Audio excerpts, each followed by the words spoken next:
अस्सलाम वालेकुम, मेरा नाम यासिर सईद है। ज़ाज़ू पॉडकास्ट पे welcome. We have a friend Taha Sadaqat. He is a celebrity manager. ये बहुत सारे सेलिब्रिटीज़ को मैनेज करते हैं। इनकी एक अपनी प्रोडक्शन कंपनी है।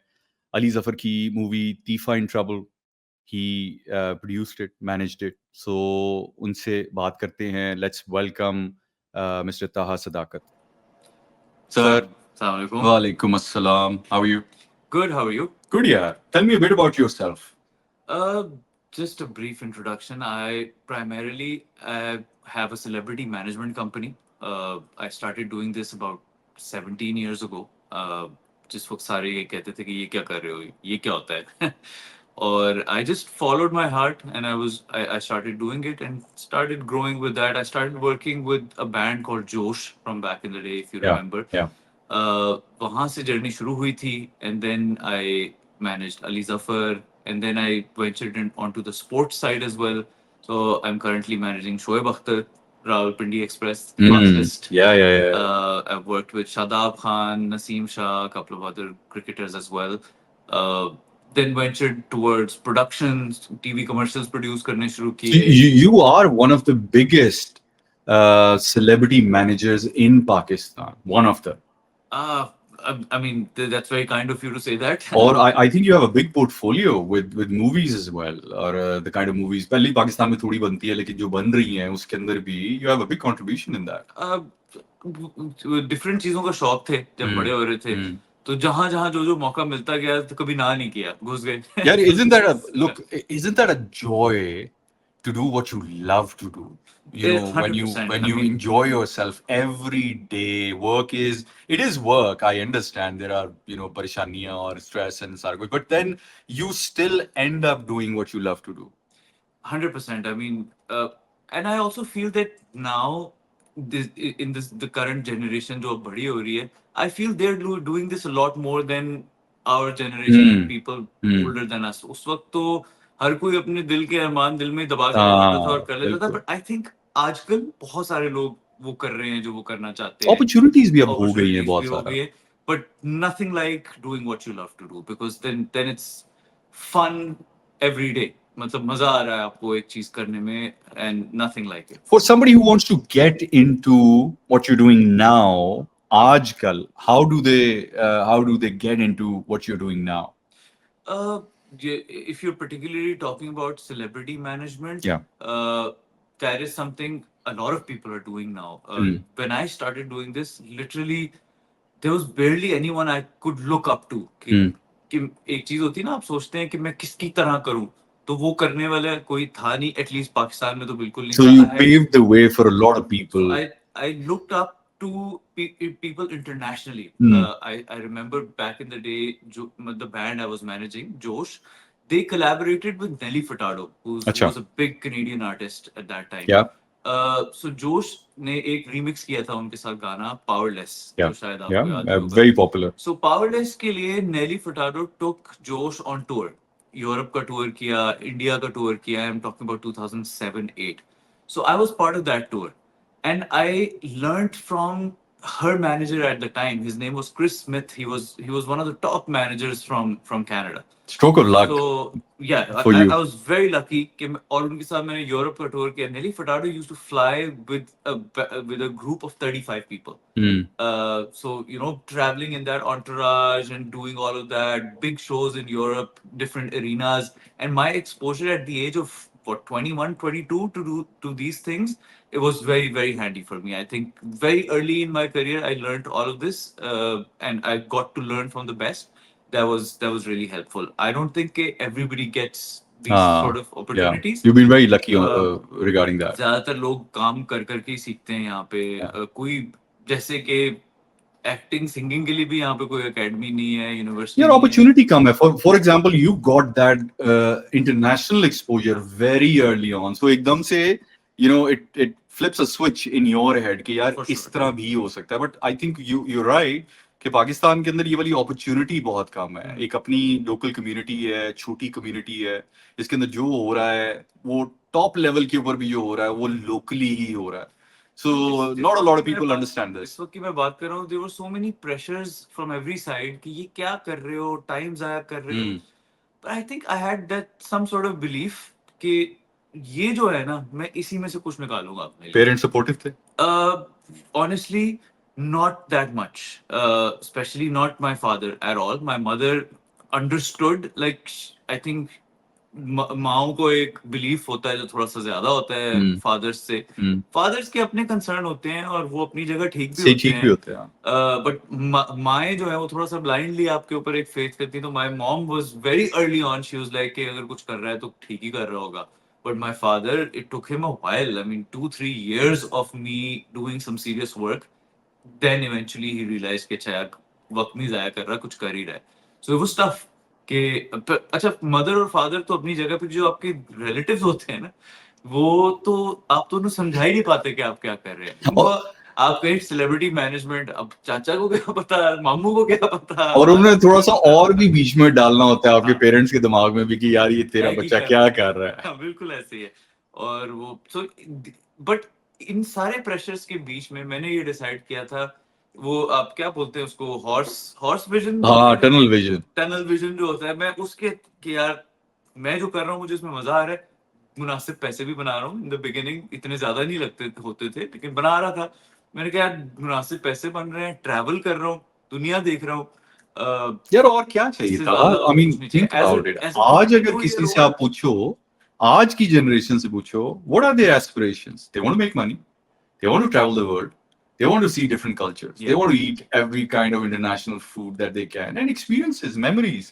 And you're doing exactly that. So you're living the millennials' next generation's dream.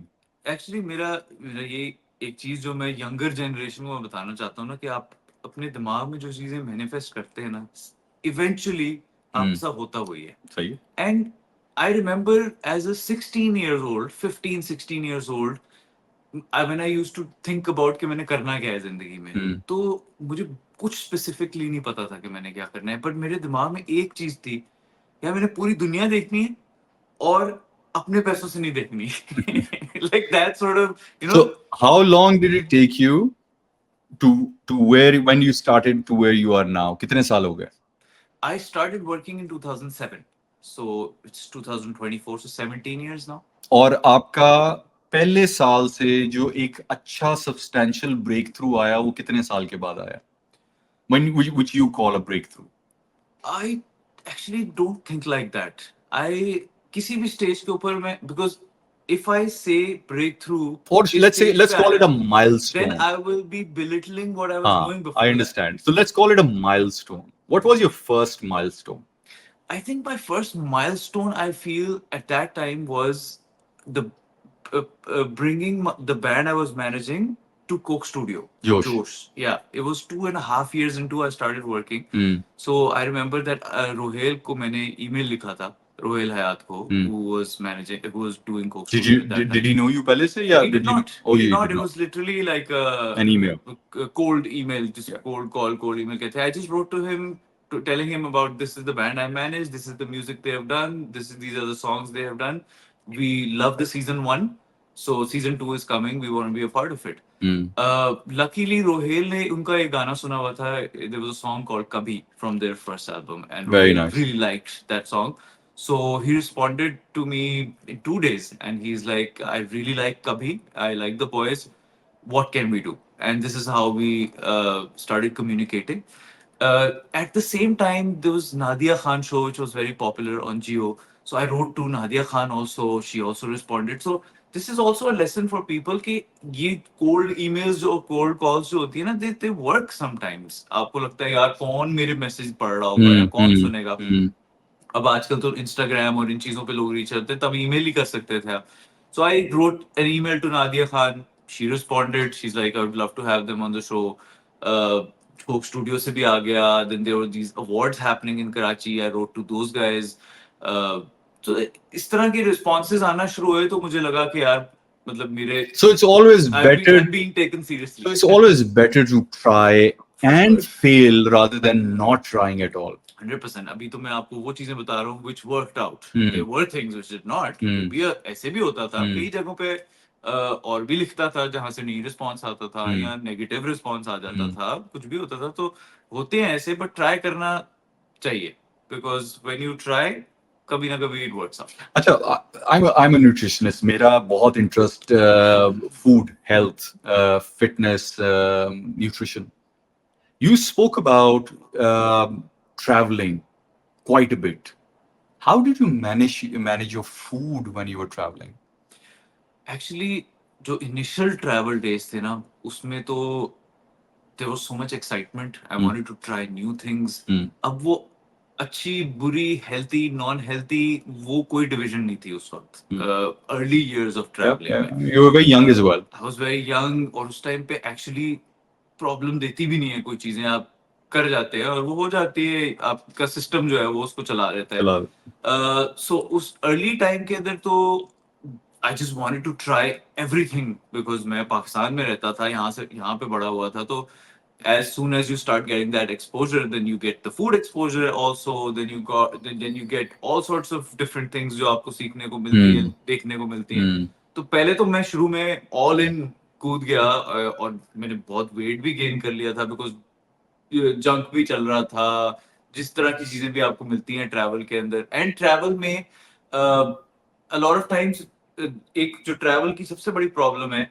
जो लोग रियलाइज नहीं करते, स्लीप कॉम्प्रोमाइज होती है। स्लीप जब कॉम्प्रोमाइज होती है, उसको भी और ज्यादा खाने से आप कॉम्पनसेट करते हैं। या जो स्मोकर होते हैं वो ज्यादा सिगरेट पीने से उसको कॉम्पनसेट करते हैं, या जो ड्रिंकर होते हैं वो अल्कोहल ज्यादा लेने से कॉम्पनसेट करते हैं। सो ट्रैवल जो है वो इस तरह से डिस्टर्ब करता है। क्योंकि मुझे याद है, I am very particular about my food, but हम लोगों ने एक दफा ट्रैवल किया ट्रेन से, कराची जा रहे थे हम, और वहां पे मैंने ये वाला फिनोमेना अंडरस्टैंड किया कि अब आप ट्रेन पे जा रहे हैं, एक अजीब सी एक्साइटमेंट भी है और एक नया सारा सिलसिला है। अब हर जगह पे आप जब रुके हैं तो कहीं पे चाय है और कहीं पे पकौड़े हैं, कहीं पे कुछ है, कहीं पे कुछ है। सो मेरे साथ वाले वो हर टाइम कुछ ना कुछ just to keep them excited, just to you know experience different things. So ये एक बड़ा common phenomena for people who travel quite a bit. But then how did you manage it now? It took me years to eventually manage it. I mean, बहुत साल लगे मुझे इस चीज को रियलाइज करने में। मैंने फॉर द लॉन्गेस्ट टाइम मैंने अपने आप को ये समझाया हुआ था कि बस ट्रैवल में ही करता हूँ ना लापरवाही, घर में नहीं करता। But then I started realising that I am travelling more and I am less at home. So मैं ये नहीं कर सकता। दोज पीपल जो साल में एक बार वेकेशन लेते हैं या 2 बार ले लेते हैं मैक्सिमम, सो आई थिंक वो दे कैन अफोर्ड दिस। एक बंदा है जो साल में लेट से 20 दिन की वेकेशन लेता है, वो उस 20 दिनों के अंदर कर ले लापरवाही, खा लिया पी लिया सब कुछ हो गया, then your home and your with your discipline. I realized that I'm less at home and more outside.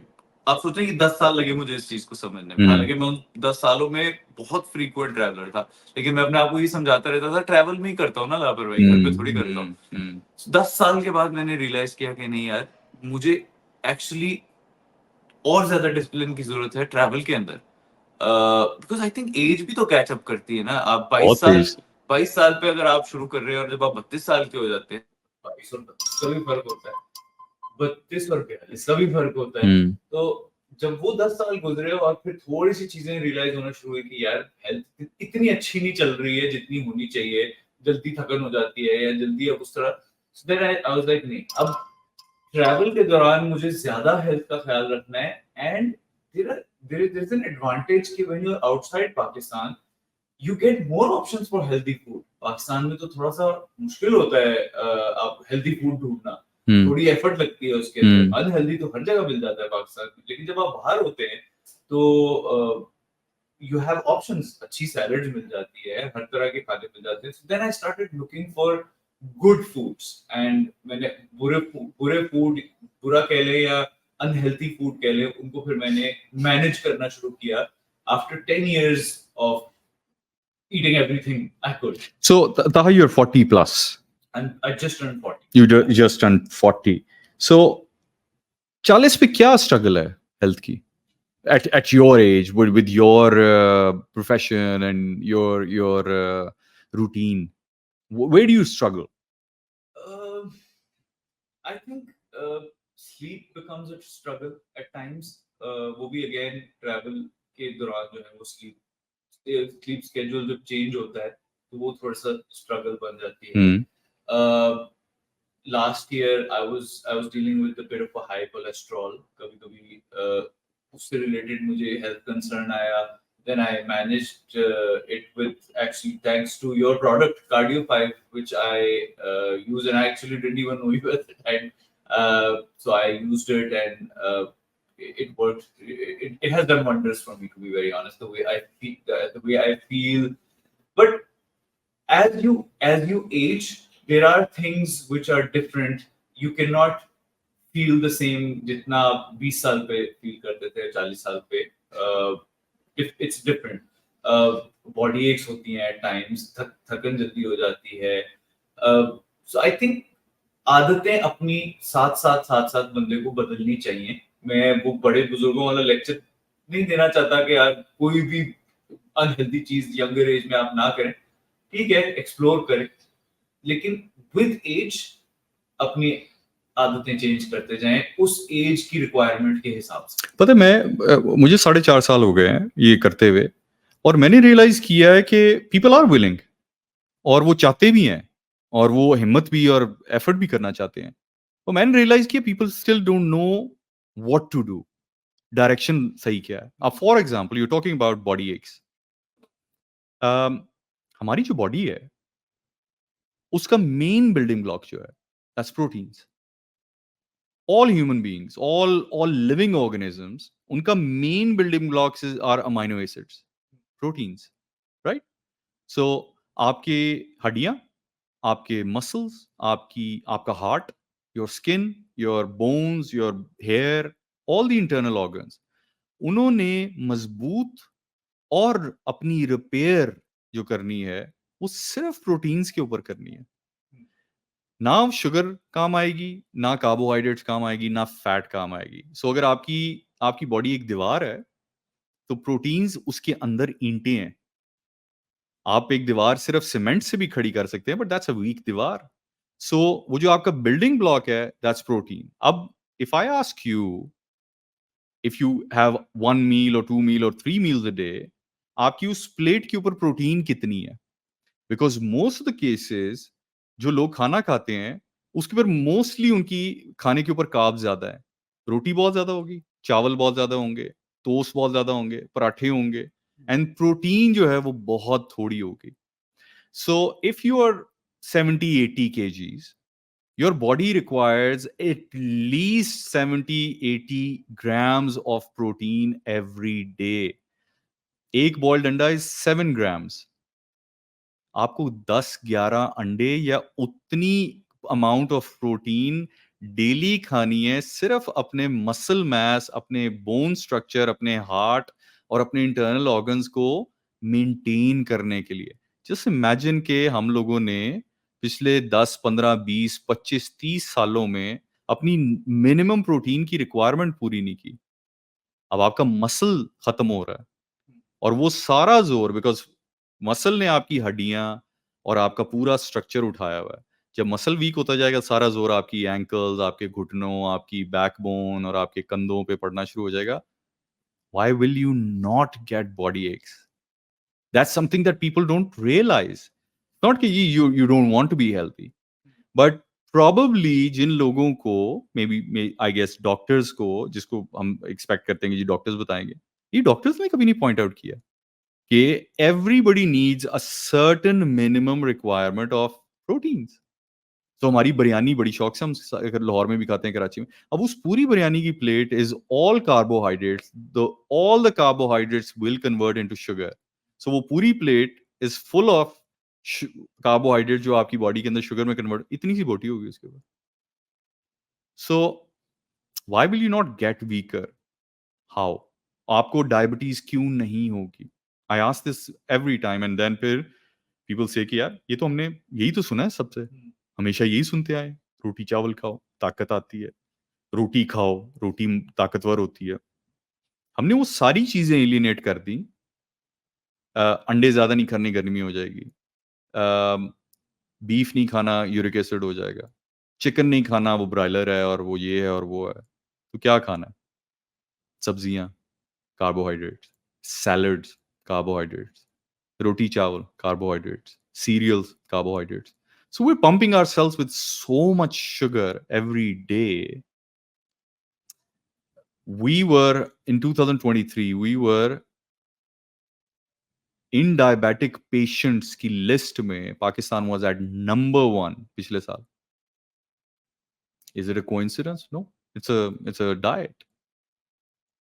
So ये एक हमारा बहुत बड़ा मिशन हुआ. So मतलब ये हम करना मैं ये करना चाहता हूँ. How do you deal with this? Yeah, sir, I have tried many different things over the years. Sometimes my friends or my family they make fun of me as well कि मैं कभी किसी न किसी particular diet पे चले जाता हूँ for a certain period of time, and then I'm very very disciplined about it, like very disciplined कि ये नहीं हो सकता कि यार एक निवाला भी ले लिया उसके अलावा. So I do what I read about these things as well. There was a time I became a vegetarian for Really? almost 2 years. 2 years. How did that feel? It actually felt great, and I started doing it for something which turned out कि मेरा वो मसला भी नहीं है. So I used to have these episodes of bad stomach pain every 3 to 4 months. रात में किसी एक टाइम पे शुरू होती थी और वो इतनी शदीद होती थी कि वो इंजेक्शंस लगते थे 2-3 तो तब जाके खत्म होते थे. सो एक दफा हुई तो मुझे लगा कि यार मैंने बीफ खाया था आज. It has something to do with beef. I'm not gonna have beef again. फिर जब अगली एपिसोड हुई उस दिन मैंने मटन खाया हुआ था, which is 3-4 months later. मैंने कहा यार मटन भी नहीं खाना, ये तो मटन भी प्रॉब्लम कर रहा है. उससे अगली एपिसोड जो हुई वो चिकन के साथ हो गई क्योंकि अब मटन और बीफ भी नहीं मैं खा रहा था. सो और वो इतनी बुरी एपिसोड होती थी कि हॉस्पिटल जाके इंजेक्शंस लगते थे 2-3 और फिर मैं नॉकआउट हो जाता था और फिर जब मैं उठता था तो दर्द खत्म हो गई. जब तीसरी बार हुआ ये, then I kind of figured कि ये कुछ और है. This has to be something else. Then I got my ultrasound done. Turned out that my gallbladder has a big stone in it. Oh. So then I got my gallbladder removed. But by that time मैं vegetarian बन चुका था और मुझे अच्छा लग रहा था, तो मैंने उसको continue किया for another year, and it was not bad. मुझे अच्छा लग रहा था, digestion अच्छी थी, I used to feel light. मैं कोशिश करता था कि प्रोटीन नॉन एनिमल सोर्स से लेते रहूं. Plant protein. एक डॉक्यूमेंटरी भी देखी थी, game changer, which you may have seen also, which is all about कि how people should be vegan. मतलब उसके बारे में थी. मैंने वो करके भी देखा हुआ है. नहीं तो क्या निकला क्या वो गॉलस्टोन के अलावा? गॉलस्टोन के अलावा कुछ भी नहीं था. अच्छा.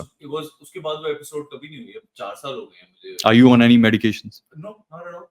So when I got the gallbladder removed, after that, it's been 4 years. I've never had that episode. So it had nothing to do with the diet. It had something to do with that big stone in my gallbladder. So फिर eventually मैं meat पे वापस आ गया. Then I started having meat again. अभी for 2 years ago, when my wife was expecting, so you know how the women have cravings of all sorts, or it's a very Pakistan thing कि यार जो मर्जी खाने दो तो ये वो, which is also not good कि मतलब उनके लिए अच्छा नहीं होता ये. तो उस स्टेज के अंदर she was having a lot of food, I was having a lot of food, and I gained a lot of weight. So then when my son was born, after that she got back into her discipline and उसने अपना सारा weight lose कर दिया. मैं वहीं का वहीं रह गया ज्यादा वेट के साथ. So then I read about it कि मुझे अब क्या करना चाहिए, because this is my age. So then I found out about OMAD, which is 1 meal a day. मैंने उसके बारे में पढ़ा, कुछ लोगों के इंटरव्यूज देखे, जिसमें से सबसे इम्पोर्टेंट जो मुझे लगा वो मैंने महातीर मोहम्मद का इंटरव्यू देखा, जो मलेशिया के प्राइम मिनिस्टर थे, 94 years old now, और 92 पे भी प्राइम मिनिस्टर थे 2 years ago. So उनसे किसी ने ये पूछा हुआ था कि what's his routine, जिसकी वजह से उनकी, because he's very healthy, अभी तक बात अच्छी है. He said 60 साल से I've only had एक टाइम का. 60 years. He's like 30 साल की उम्र से अब तक मैं एक टाइम का खाना खाता हूँ, और मोस्टली वो protein. So he's 94, he's healthy. and not just physically healthy, mentally healthy. Prime Minister होना तो मजाक नहीं है ना 92 की एज में. तो that was inspiring. So this is then what I started doing. अभी 6 महीने हो गए मुझे. I do 1 meal a day and it's protein based, no roti, no चावल. शुगर के बारे में मैं आपको ये बताऊं कि कार्बोहाइड्रेट्स जो इवेंचुअली शुगर में कन्वर्ट होते हैं as we know, वो तो मैं बिल्कुल भी नहीं ले रहा. But once in a while मैं एक्चुअल चॉकलेट कभी खा ली, and once in a while means हफ्ते में एक बार, 10 दिन में एक बार चॉकलेट खा ली, या अगर कोई खीर आई हुई है घर में कहीं तो 2-3 चमचे उसके खा लिए. मुझे ये होता है कि अगर शुगर ही खानी है तो एक्चुअल खा के उसमें थोड़ा सा मजा भी ले ले. रोटी चावल I haven't been having at all, no pasta, nothing, and I don't even miss it anymore. It's I think जिस तरह आप अपनी बॉडी को जिस चीज की आदत डाल देते हैं ना, अब मुझे ना रोटी मेरे सामने, रोटी नान सब चीजें चल रही होती हैं, मुझे I don't crave it. चावलों के भी साथ भी ऐसी सिचुएशन है, तो जिससे आप अपनी बॉडी को तैयार कर लें वो उस तरह हो जाती है. आपने नोट किया कि जब आप 1 मील अ डे या इंटरमिटेंट फास्टिंग कर रहे होते हैं, उसके बाद अगर आप इस तरह की कोई चीज खाएं, उसका जायका बड़ा प्रोफाउंड होता है. आपकी पैलेट क्लीन हो चुकी होती है, and then when you have a burger और you have a piece of chocolate, you actually enjoy it. So again, there is a good advice because लोग झिझकते हैं. How do you get into 1 meal a day? How do you, अगर किसी ने आज जो कि बुरी डाइट के ऊपर है, completely junk 3 times a day and chai और ये और pastries and this and that, he or she wants to get into a 1 meal a day diet. How do they go about it? सबसे पहले मैं ये बताना चाहूंगा कि जिसको भी मैं बताता हूँ वो कहते हैं ये कैसे कर सकते हो, ये वो 7 दिन मुश्किल है, सिर्फ 7 दिन सिर्फ मुश्किल है, ये मैं आपको बता रहा हूँ. It's true. 8वें दिन आपकी रूटीन बन चुकी होती है, और ये बहुत सारी चीजें आपकी जिंदगी से अगर आपने निकालनी है तो उसमें डिफिकल्टी 7 दिन की ही होती है आमतौर पे. If you want to quit smoking, 7 days. You have 7 very difficult days. Another 2 weeks which are little difficult, and 3 weeks के बाद it's completely out of your system. ये मैं स्मोकिंग से रिलेटेड बता रहा हूँ. 1 meal a day 7 दिन में आपको दोपहर के टाइम पे भूख लगेगी. नाश्ता मैंने जिंदगी में वैसे भी कभी नहीं किया हुआ था, तो मेरे लिए I was not a 3 meal person anyway. I was always a 2 meal person. लोग बड़ा शोर शराबा मुझसे लड़ते भी हैं कि यार आप नाश्ता कहते हैं कि जी आप बंद कर दें. आपने नाश्ता नहीं किया तो क्या मिस किया आपने? कुछ भी नहीं एक्चुअली मिस किया. मैंने जिंदगी में जब भी नाश्ता करना शुरू किया ना, मैंने वेट गेन किया. Whenever I've added breakfast in my life, I've always gained weight because मेरे बचपन से स्कूल के टाइम से ही actually we used to just have a glass of milk and go to school. We never used to have breakfast. मैं मेरे बहन भाई सारे हम लोग 5 बहन भाई माशाल्लाह, और हम में से कोई भी सुबह नाश्ता करके स्कूल नहीं जाता. लोग कहते हैं कि जी आप 2 पराठे ना खा के जाएं तो बच्चा पढ़ कैसे सकेगा? सिर्फ पानी का ग्लास, दूध का ग्लास पीकर जाते थे सब बहन भाई, और हम लोग नाश्ता नहीं करके जाते थे, इसलिए कभी नाश्ते की आदत ही नहीं पड़ी. जिंदगी में किसी ना किसी स्टेज पे किसी मौके पे कभी शुरू कर दिया नाश्ता करना, 2 दिन या 4 दिन भी I always used to gain weight because it's an extra meal जिसकी मेरी बॉडी को आदत नहीं है. So मैंने जिंदगी mostly 2 meals के ऊपर गुजारी. 3 मील जो एक स्टैंडर्ड है पाकिस्तान के अंदर, 3 time lunch, breakfast, lunch and dinner. What do you think about that? I think बिल्कुल गलत कॉन्सेप्ट है. कोई 3 meals अगर आप रिलीजियस या इस्लामिक पॉइंट ऑफ व्यू से भी देखें ना, तो कोई 3 meals कभी नबी पाक ने भी नहीं लिए थे. प्रेसिडेंट ही नहीं है. उसका कोई प्रेसिडेंट आपको नहीं मिलेगा, ना ही आपको यानी बहुत ज्यादा खाने का प्रेसिडेंट मिलेगा. भूख रख के खाएं, सुन्नत है. भूख रख के खाएं. तो ये सारी वो मिसालें हैं जिसको खैर वही बात है कि रिलीजियस रेफरेंसेस में बहुत कम देता हूँ क्योंकि उसके लिए आपकी पूरी नॉलेज होना बहुत जरूरी है. लेकिन ये बेसिक चीजें जो हम सबको ही पता है, उन्होंने खाने से मुताल्लिक क्या सबको पता है, वो प्रैक्टिस क्या करते थे. तो अगर आप सीधा वही प्रैक्टिस करना शुरू कर दे तो उसके अंदर 3 मील्स तो कहीं है ही नहीं. यार लोग कहते हैं कि अल्लाह ने फिर ये सब कुछ इतनी नेमतें बनाई क्यों है जब आपने खानी नहीं है. What do you say about that? Actually इसका कोई सेंस नहीं बनता इस बात का.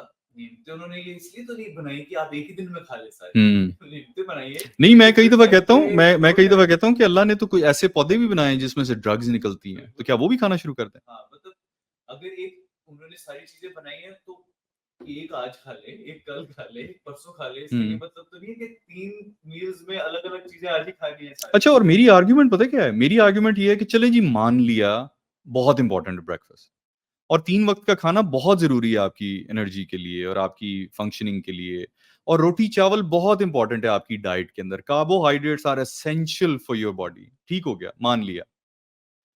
सारे मोटे क्यों हैं? सब बीमार क्यों हैं? Why is everybody overweight? Why is everybody struggling with their health, with illnesses? Why is everybody taking so many medications? What's going on? क्या कुछ गलत हो गया जो हम सुन के फॉलो कर रहे थे और पता लगा कि ओ यार शिट, दैट वाज रॉन्ग, या फिर कुछ और है? What is it? Yeah, for 7 months I did 8 kilometers a day running without changing my diet.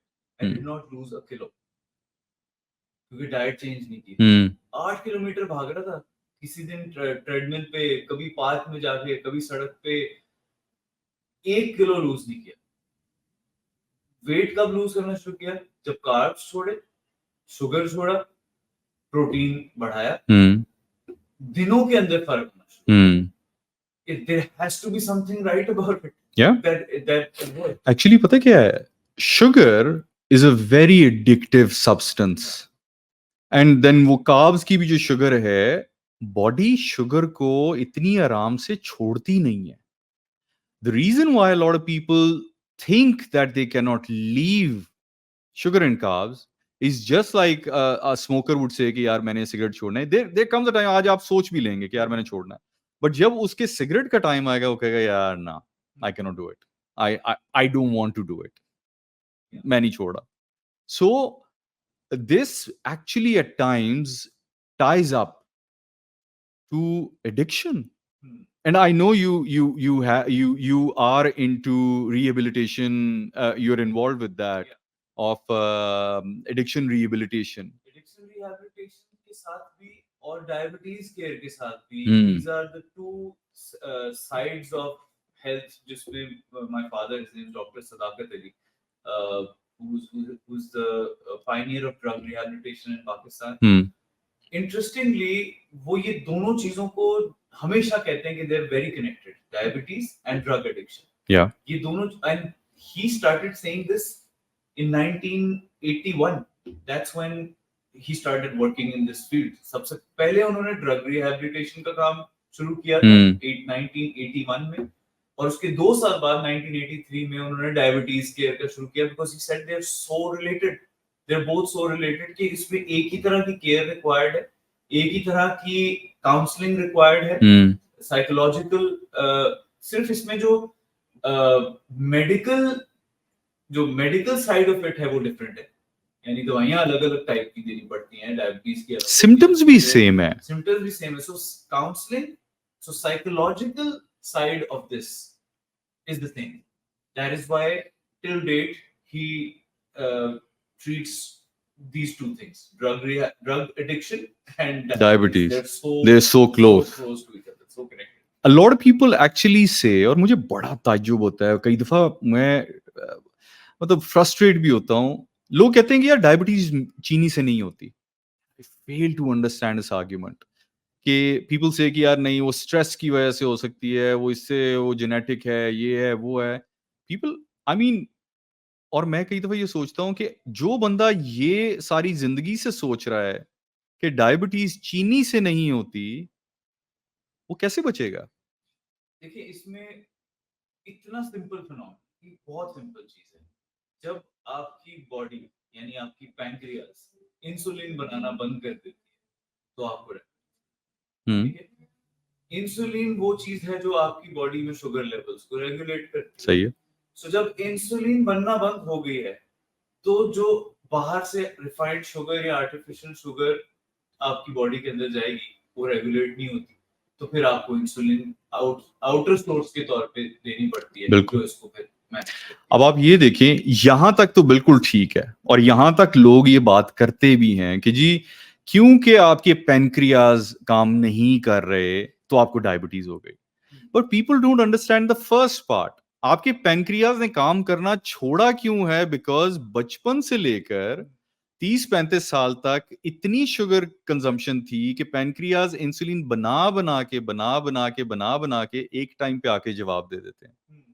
They don't understand the they're overworked, क्योंकि जब वो पेनक्रियाज इंसुलिन नहीं बनाएंगे then you need to add external insulin.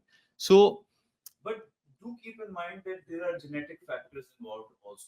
I'm sure Some people have stronger certain organs and some people have weaker certain organs. Yeah. And this comes from genetics. Hmm. So people have stronger pancreas जो आपकी जो पूरी जिंदगी काम कर जाती है, sometimes even अगर केयरलेस भी हैं तब भी काम कर जाती है. So genetic factors are also involved here. Yeah.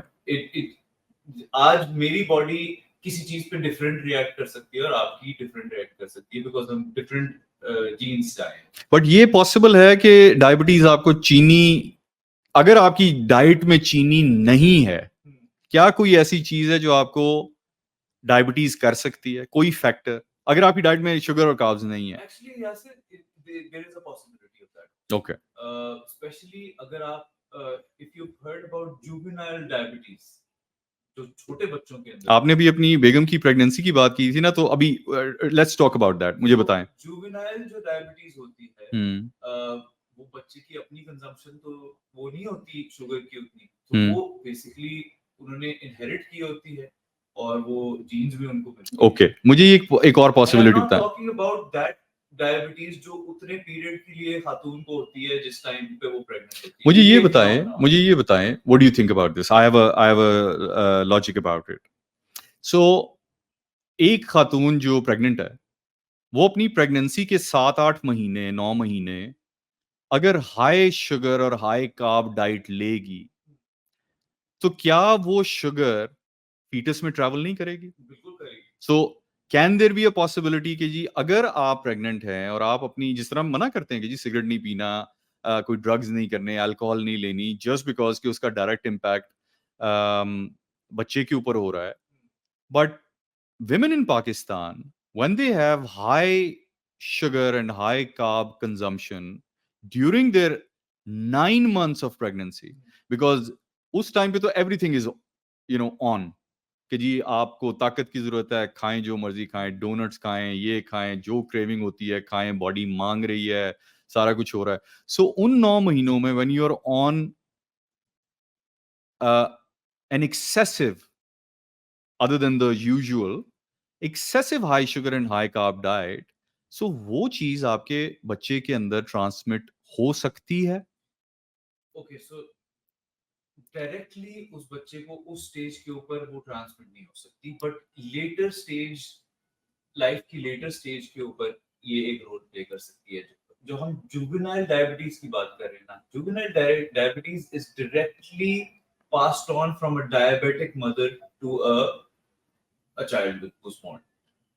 So जैसे एक तरह की डायबिटीज वो होती है जो कुछ मदर्स को हो जाती है उस दौरान जब वो प्रेग्नेंट होती है, और वो जब बच्चा पैदा हो जाता है उसके बाद वो ठीक हो जाती है. यानी उनके उस वक्त इंसुलिन लेवल्स जो है वो रेगुलेट नहीं हो रहे होते, उनको जो है वो करना पड़ता है. इस तरह की जो मदर्स होती हैं यानी प्रेगनेंसी के दौरान जिनको ये चीज होती है, उनके बच्चों में ऑटिज्म के चांसेस बढ़ जाते हैं. डायबिटीज के चांसेस नहीं बढ़ते, ऑटिज्म के चांसेस बढ़ जाते हैं. But a diabetic mother who has diabetes even before she became pregnant, that mother has very high chances of passing on diabetes to the child. So I think I hope I'm able to give the difference. और आप ये देखो कि as I am not a doctor, so I would not like to get into technicalities of that, but I can definitely arrange a session for you where this is being talked about by somebody who knows a lot more than that. Sure. And that will be really helpful for you and your audience. अब आप देखो ना, unfortunately बच्चों के पैदा होने के फौरन बाद जो हम उनको फॉर्मूला मिल्क दे रहे हैं, that has a lot of sugar in it. Or I mean we're setting them up for failure right from the get go. लेकिन ये कोई रियलाइज नहीं कर रहा। मुझे ये वाली परेशानी, देखो हम लोगों ने तो जो करना था वो कर लिया। You and I were 40 I am 47, you're 40, you're still a bit behind. मुझे ज़्यादा फ़िक्र अगली जनरेशन की है। बिकॉज़ मैंने अपने पेरेंट्स से सुना कि भूख रख के पेट भर के खाओ, पेट भर के खाओ, पेट भर के खाओ। स्कूल जाने लगे हो पेट भर के खाओ, आगे हो वापस पेट भर के खाओ, रात को सोने लगे हो पेट भर के खाओ। और वही मंत्रा जो है ना, वो हमने आगे अपने बच्चों पे बगैर सोचे समझे डालना शुरू कर दिया, without even realising that we got our first hit in our friends कि जी आपके दोस्त अभी 38 का है और वो डायबिटिक हो गया है, या उसको हाई ब्लड प्रेशर हो गया है, या उसने यूरिक एसिड का कोई उसका इशू बन गया है, या उसको हार्ट का कोई सिलसिला शुरू हो गया है। That's pretty early, that's too young to have this. And then वही चीजें हमने आगे अपने बच्चों में transmit I mean sort of कर दी एज लेगेसी के यार। और मैं ये हमेशा बात करता हूं कि जेनेटिक एस्पेक्ट है, बट अगर मेरे वालिद और मेरी वालदा गोश्त खाने और मुर्गन खाने और तेल चिकनाई खाने के शौकीन हैं, और उस टेबल के ऊपर सारे बच्चे वही खा रहे हैं जो घर में बना हुआ है, और जो मेरे पेरेंट्स खाते हैं वही हम भी खाते हैं, जो बीमारी उनको होगी वो हमें भी हो जाएगी। बिल्कुल ऐसे ही है। जो मीठा खाने वाले पेरेंट्स शौकीन हैं, जिनके घर में हर वक्त मीठा होता है, जिनके फ्रिज में हर वक्त चॉकलेट्स होती हैं या आइसक्रीम्स पड़ी हुई हैं, अगर वो खाते हैं उनके बच्चे भी ऑब्वियसली उसी तरह ही खाते हैं। अगर उनको डायबिटीज होगी तो बच्चों को भी होगी। I feel it's less to do with genetics. I mean, it plays a role, but it less to do with genetics and more to do with habit. Definitely देखिए, इसकी सर्टेन एग्जांपल्स मैं आपको दे सकता हूँ। I obviously get to travel a lot to different countries and different cultures, जिसमें American culture भी मैंने बहुत देखा है, ब्रिटिश कल्चर भी देखा है, and I have also been a lot to Far East, जो बिल्कुल एक डिफरेंट कल्चर है आपका, मलेशिया, थाईलैंड, चाइना भी मेरा जाना हुआ है 3 दफा। तो ये वो सारी चीजें हैं, इनकी डाइट्स अगर आप देखें तो उनकी जो लंबी उम्रें हैं उसका ताल्लुक ही उसके साथ है।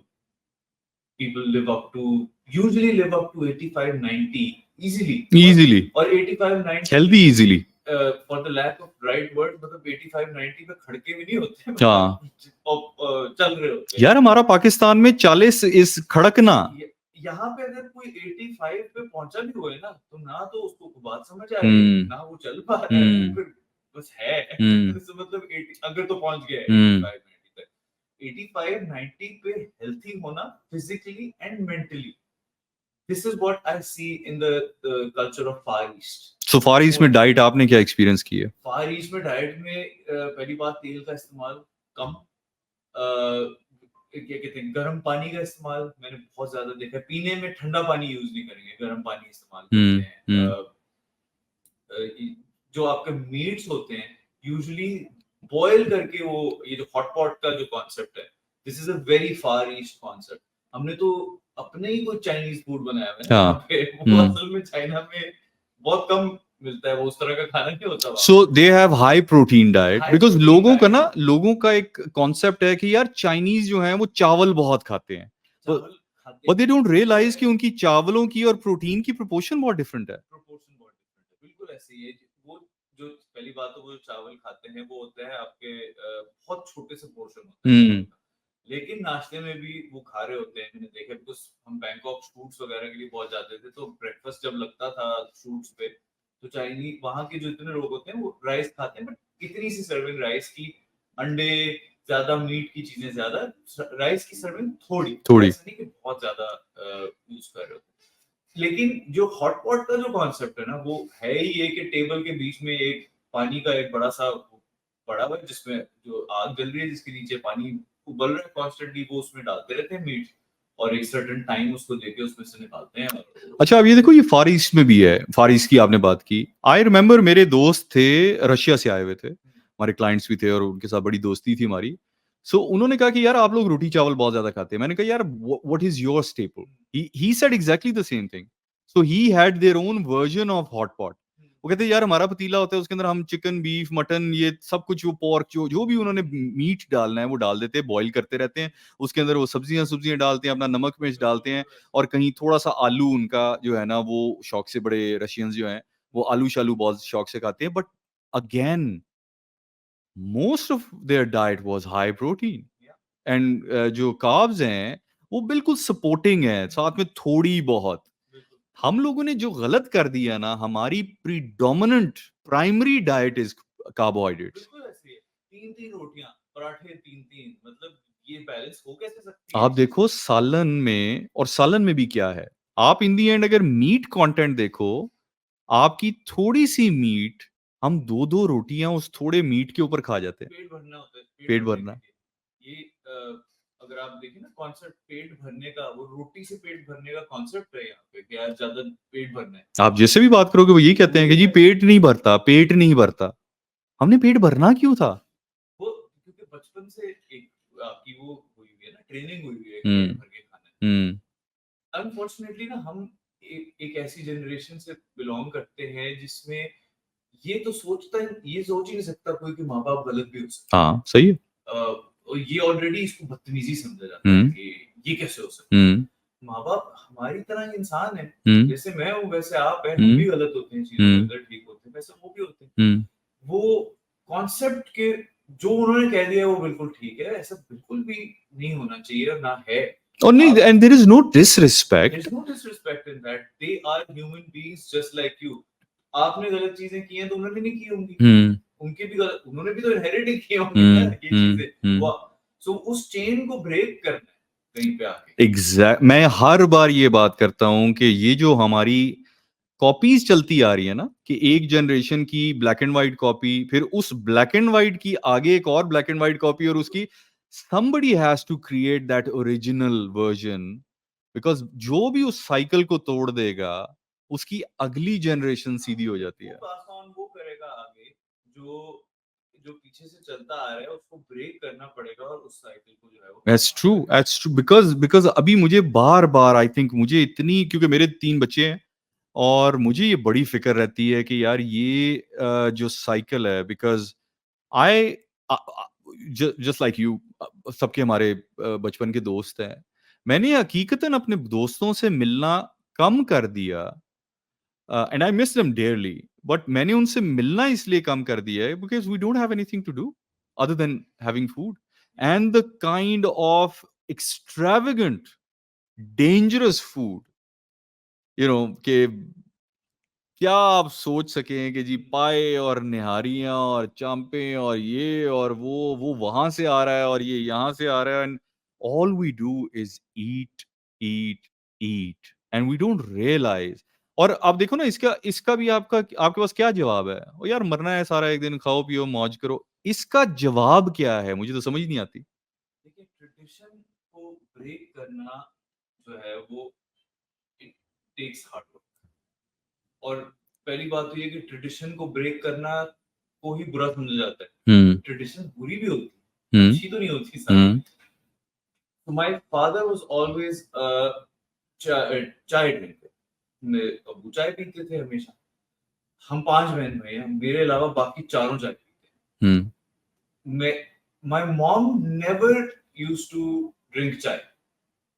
मैंने उनको फॉलो कर लिया, तो मैंने जिंदगी में कभी चाय की आदत नहीं डाली, कॉफी की आदत भी नहीं डाली। सो चाय कॉफी दोनों में से कोई भी चीज मेरा दिन स्टार्ट करने का हिस्सा ही नहीं है। डिपेंडेंसी नहीं है, डिपेंडेंस नहीं है उसके ऊपर किसी किस्म की।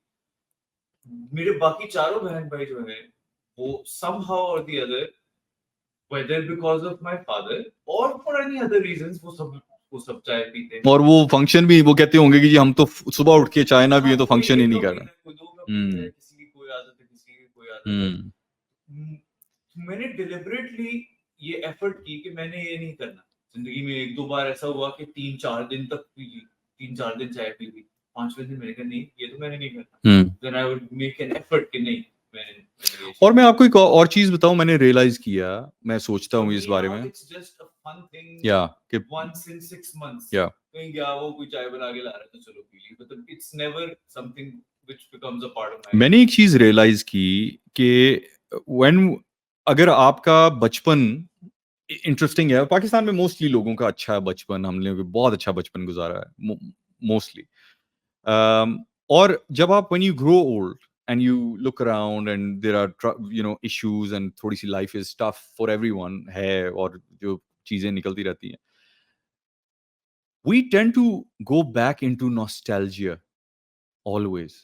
तो बच्चों का की बचपन की आदत जो है ना, जो उन्होंने अपने पेरेंट्स के साथ एक्सपीरियंस की हुई है, needs to be very clean and clear. Because मुझे आज भी याद है, मेरे पेरेंट्स ने कभी मुझे फोर्स नहीं किया था कि नमाजें पढ़ो, ये करो, वो करो, कभी डंडा लेके नहीं, वो खुद पढ़ते होते थे फजर सुबह उठ के मौसम में। I can still remember that atmosphere. And then now because my father is gone, I sometimes want to go back and experience that nostalgia. And हालांकि उन्होंने कभी हमें नहीं कहा था कि जी आपने जरूर 5 वक्त पढ़नी है, लेकिन अब हम पढ़ते हैं इसलिए कि यार बचपन में वो एक टाइम और एक, and then children go back to that child their childhood. So अगर तो आपका पूरी हलवे का चाइल्डहुड है, you will still want to go back when you're stressed. You will go back to that happy place. And for a lot of people, that happy place is puri halwa. That happy place is kheer, firni, a lot of mithai. तो I think ये बड़ा, इसको मैं सोचता हूँ इस बारे में कि आपने बच्चे के लिए जो उसका हैप्पी टाइम है, उसको बड़े स्ट्रेटेजिक तरीके से प्लान करना है for them, because they will not forget it. तो उसके अंदर आप उनको क्या प्रोवाइड कर रहे हैं? If it's all about healthy eating, exercise, playing around, physical activity, they will always, whenever they stress, they will go back to that. बहुत बड़ा रोल प्ले करती है। देखिए, मैंने आपको बताया कि in my background there was always a talk about addictions and there was a talk about diabetes. These are two things जिस पे हम सारे बहन भाई have always been very conscious. Yeah. Addictions को लेके भी और diabetes को लेके भी. None of my siblings would overeat मीठा, क्योंकि बचपन से सुन रहे थे कि यार ये ऐसे है. Similarly, हमारी inclination towards drugs was never there, all 5 of us, because उसके consequences आप बचपन से सुन रहे हैं। हमारे पास तो लोग ही वो आते थे जो उसकी worst form में देखते हुए आते थे। तो मेरे चाइल्डहुड में हमेशा ये बात थी कि किसी किस्म की नशा और मीठे का ओवर इस्तेमाल, ये दोनों चीजें। So you've been very lucky like that. You've been very lucky like that. पर हर किसी के घर में ये चीज तो नहीं हो सकती। उनके घर में हॉस्पिटल्स चल रहे हो। Exactly. Everybody doesn't come from that background. Yeah. So everybody needs to be educated about this. I got educated by default because there was a certain, हमारे घर की रोजी रोटी इस बिजनेस के ऊपर चल रही थी, तो उसकी सारी नॉलेज हमें पास ऑन हो रही है। हर किसी के घर में तो ये नहीं होगा, तो बट ये वो नॉलेज है जो सबको मिलनी चाहिए। इट शुड बी मैंडेटरी कि आपने क्या खाना है और क्या नहीं। So true. मुझे तो एक और जो आई थिंक अभी मैं जो लेटली फेस कर रहा हूँ, दैट इज स्टमक इश्यूज।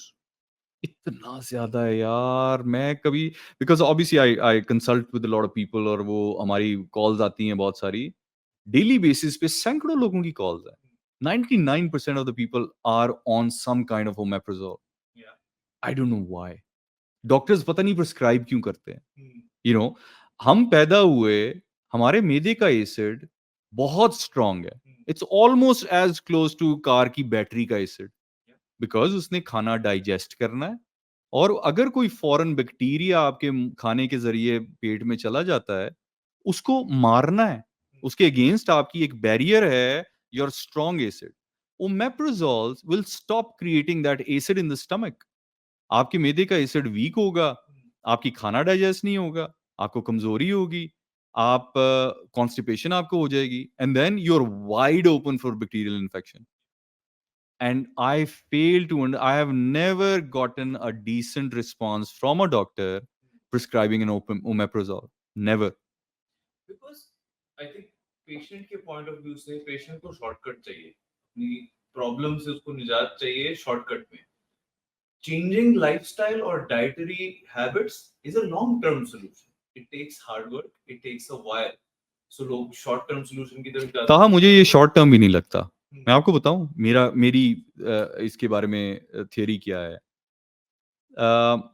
मैं नहीं कहता डॉक्टर्स बुरे हैं और डॉक्टर्स बददियानत है। I don't say that. हमने भी अपनी स्कूल कॉलेज यूनिवर्सिटीज की हुई हैं और हमने किताबें पढ़ी हुई हैं और हमने रट्टे भी लगाए हुए हैं, अपने एग्जाम्स भी पास किए हुए हैं। हमने तो कभी नहीं सोचा कि जिसने किताब लिखी है उसने कहाँ से लिखी है। मेडिकल डॉक्टर्स जो किताबें पढ़ रहे हैं, nobody realized कि these books were funded by big pharma and big food companies. yeah. They made it a point कि जी sugar is fine, carbohydrates are okay. Their mandatory requirement nutritionally आपके लिए आपकी जिस्म के लिए जरूरी है।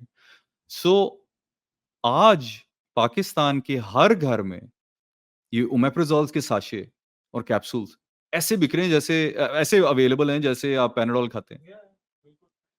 सम कंपनी सेलिंग दोस। हम्म, आपका ख्याल है कि वो कंपनी डॉक्टरों को इन्फ्लुएंस नहीं करेगी और उनको ट्रिप्स पे नहीं भेजेगी और उनके ऊपर स्पेंडिंग नहीं करेगी और वो आज रियलाइज करेंगे और वो आंखें उनकी खुल जाएंगी कि यार नहीं हमसे गलती होगी, हम ये अपना ये प्रोडक्ट बंद कर देते हैं।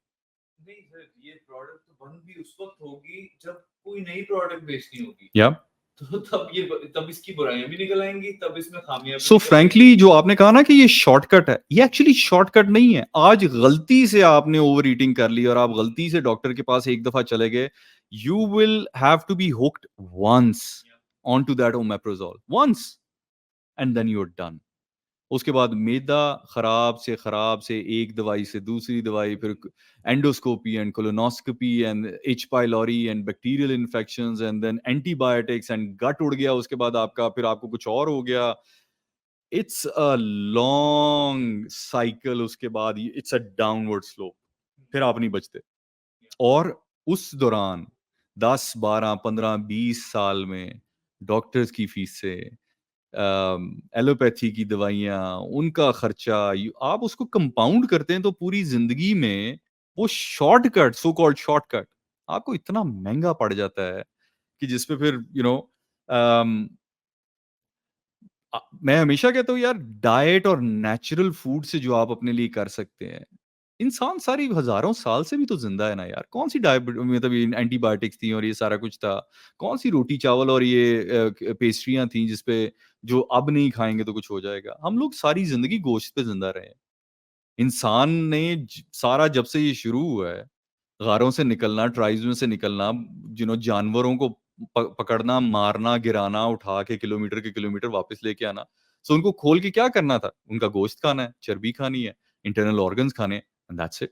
And then wait for the next hunt. So हजारों साल इंसान इसी तरह जिया है।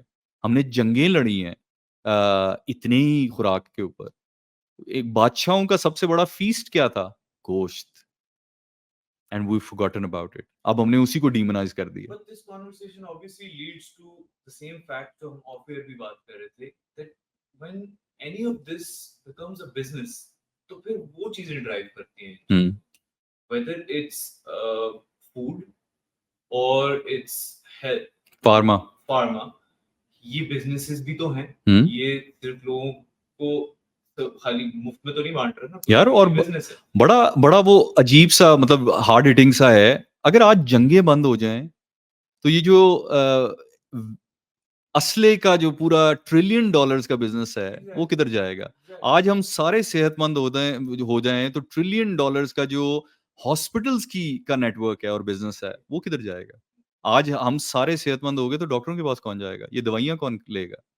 Similarly, education is also a business. या उसकी क्वालिटी भी बिजनेस की दुनिया जो उसको बिजनेस बना के चला रहे हैं, वो डिसाइड करते हैं कि अब एजुकेशन को किस डायरेक्शन में लेके जाना है। 50 साल पहले कुछ और थी, 25 साल पहले कुछ और थी, अब कुछ और है। हमने जो एजुकेशन पढ़ी होगी आज से 20-25 साल पहले स्कूल में, आज अगर आप जाएं तो शायद सारी करिकुलम चेंज होगा, चीजें डिफरेंट होंगी। सिमिलरली जिस तरह एक टाइम पे टोबैको जायंट्स और अल्कोहल जायंट्स जो है वो दुनिया को कंट्रोल करते थे, टोबैको की एडवर्टाइजमेंट अब इतनी इतनी आम थी कि क्या उस वक्त समझ नहीं थी किसी को कि ये ठीक नहीं है। मतलब कैसे ठीक हो सकती थी? भाई टोबैको जायंट्स की एक स्ट्रेटजी थी, ये कैमल वालों की बात हम कर रहे हैं। कैमल वालों ने अपनी एक पूरी कैंपेन चलाई जिसके अंदर उन्होंने कहा कि जी doctors prefer camel. Smart campaign. I've seen that, and I still sometimes see those old airplanes जिसमें एशट्रे की जगह होती है, मतलब जहाज में सिगरेट पीते हुए लोग जाते थे, कोई तो ये मसला नहीं। आम बात थी, कोई मसला नहीं था। I'm just thinking, और आपको याद है, is it normal? आपको याद है बेंसन एंड हेजिस की हमारे क्रिकेट के पूरे टूर्नामेंट्स और शारजाह के मैचेस और फुल सबने पहना होता था, वो होता था, Wills होता था, और ये सारी किस जमाने के बाद कहीं जाके सिगरेट के ऊपर बैन लगा। आई फील सम ये जो शुगर और कार्ब्स वाला सिलसिला है ये अभी इसी स्टेज पे है, और ये कुछ सालों के बाद आपके शुगर और कार्ब्स के पैकेट्स के ऊपर ये वाले लेबल्स आना शुरू हो जाएंगे। Now when you think about it, what were people thinking back then? कि ये नुकसानदेह चीज नहीं है आपके लिए, क्या डॉक्टर्स कह रहे थे ना, क्योंकि एक चीज है वो बर्न कर रही है, वो आपके अंदर जा भाई रही है, जब आपके lungs जब में जा आपको रही है। डॉक्टर कह रहा है कि भाई this is fine, this is cool, no problem, और जो कंपनी वो सिगरेट बना रही है उस अब वो अपना इंटरेस्ट देख रही है और वो डॉक्टरों को स्ट्रॉन्ग आर्म कर रही है कि say what we want you to say, we will give you money, say what we want you to say. वही चीज इस वक्त डॉक्टर्स डॉक्टर्स हमेशा से बेचारे पॉन्स ही रहे हैं। सिमिलरली ये अब वेप कल्चर जो आ चुका है, ये कंप्लीटली रॉन्ग परसेप्शन लेके लोग चल रहे हैं कि ये खराब नहीं है आपके लिए। अब वही बात है कि अभी इसको शायद 5-6 साल हुए हैं, और 10 साल गुजरेंगे तो पता चलना शुरू पता चलना शुरू हो क्या जाएगा। कर रही है या आपके साथ। तो वहां से हटा के I don't see a lot of cigarette smoking now, vape नहीं, हम वेप करते हैं, और उसके पीछे वही पुराने सिगरेट जायंट्स ही हैं, वही हैं, उन्होंने अपना वो एक नई प्रोडक्ट ऐड कर दिया। जैसे आप देखिए गाड़ियों में आप जब बाहर जाते हैं तो कई ऐसे फीचर्स होते हैं जो 20-20, 25-25 सालों से उन गाड़ियों में आ चुके हुए हैं। This part of the world हर 5 साल के बाद नए मॉडल में लाते हैं, छोटी सी चेंज कर देते हैं, फिर 5 साल के बाद cruise control is something which हमारी यहाँ पे गाड़ियों में ना आज से 5-6 साल पहले आना शुरू हुआ है, 7-8 साल पहले आना शुरू हुआ है। ये अर्ली 90s का फीचर है जो बाहर की दुनिया में क्रूज कंट्रोल आ चुका हुआ था। ये तो आप सोचें कि अर्ली 90s की बजाय हमारे पास जो चीज आ रही है 2015-16 में, यार वो 2000 की करोला शिरोला में बड़ा एक फीचर समझा जाता था कि जी आपकी पावर विंडोज हैं, वो आपको वो लगा हुआ आता था, सब कुछ फुल फ्लैज, और ये एक साथ में ये वाला जो है ना, ये 5-5 साल के बाद जो है वो चीजें हमें नहीं देते हैं जो 20 साल पहले आ चुकी है वेस्टर्न वर्ल्ड के अंदर। तो ये सारी चीजें बिजनेस ड्राइव करता है, और इस चीज पे हम एक हद तक ही लोगों को अवेयर कर सकते हैं। तो ज्यादातर जो है वो इंडिविजुअली लोगों को देखना पड़ेगा कि हमें अपनी जिंदगी कैसे ठीक करनी है, क्योंकि हम ये इस बिगर पिक्चर को शायद ठीक नहीं कर सकते या कंट्रोल नहीं कर सकते। और मेरा ख्याल है, मैं हमेशा ये कहता हूँ, लोग जो है ना वो दुनिया दुनिया बदलने की कोशिश करते हैं। मेरा ख्याल है अगर आप अपनी फैमिली से स्टार्ट कर लेना, इमीडिएट फैमिली, आपकी बीवी, आपके बच्चे, आपके पेरेंट्स, आपके siblings, and then your extended family, and then your friends, and then your neighbours, आपको सारी जिंदगी लग जाएगी, आप इस छोटे से सर्कल में से बाहर नहीं आएंगे। So I think if everybody starts like that, अपने इमीडिएट सर्कल को ठीक करने की कोशिश करें, ये जिंदगी ही कम है उतने से छोटे से सर्कल को ठीक करने के लिए। So I think everybody should start like that. But Taha, it was great, यार। Good conversation, good conversation. I think we you drove your point across. I think it was a fun conversation, very insightful, about diabetes, about addiction, about the relationship of these two. और मजा आया यार।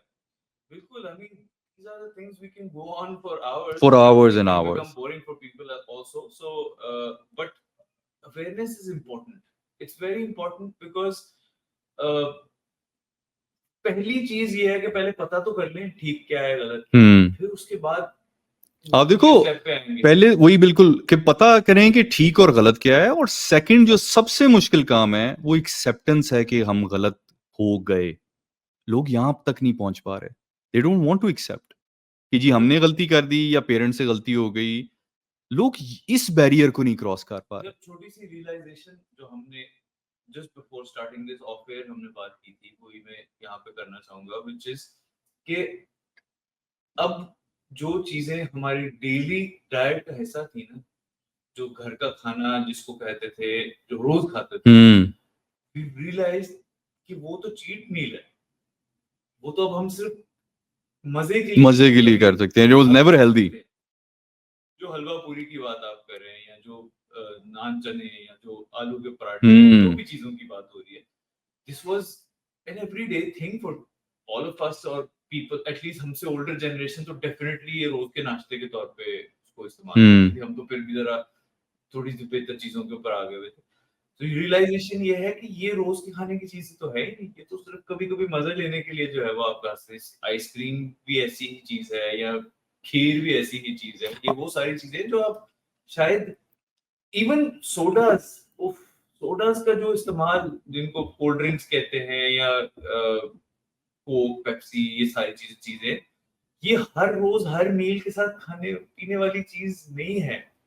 ये तो मैं आपको बता सकता हूँ कि मैं probably I consume 1 can of Coke in a month. That's discipline. 1 can of Coke in a month. जिसको मैं कभी कोई पर्टिकुलर खाना है ना, जिसके साथ मैं कहता हूँ यार इसके साथ जोड़ के जो मैं ये करूंगा, बट दैट इज इट। सो ये हर रोज हर मील के साथ खाने वाली चीज नहीं है। मुझे वैसे कई दफा ये जूसेस आते हैं, हॉरिबल, 3 दिन में 3 ग्लास पीने वाली, हॉरिबल। बच्चों को आप नाश्ते में स्कूल जाते वक्त उनके बैग में आप जूसेस डाल रहे हैं, That's horrible. बच्चों के अंदर कैलोरीज घुसाना मकसद नहीं है कि यार मीठा है, कैलोरीज है, कुछ तो खा लिया। This is not what you're supposed to do. The body is not supposed to have. I think we still have a long way to go to. लेकिन अगली generation, I'm very hopeful because ये जो हमारी generation, हमारे बच्चों की generation है, social media के नुकसानात हैं, लेकिन सोशल मीडिया का एक ये बड़ा फायदा है कि the information is out there. I mean, अगर आप उनको हल्का सा नज कर दें तो they have a lot of information to understand what is right and what is wrong. हमारे केस में ये था नहीं।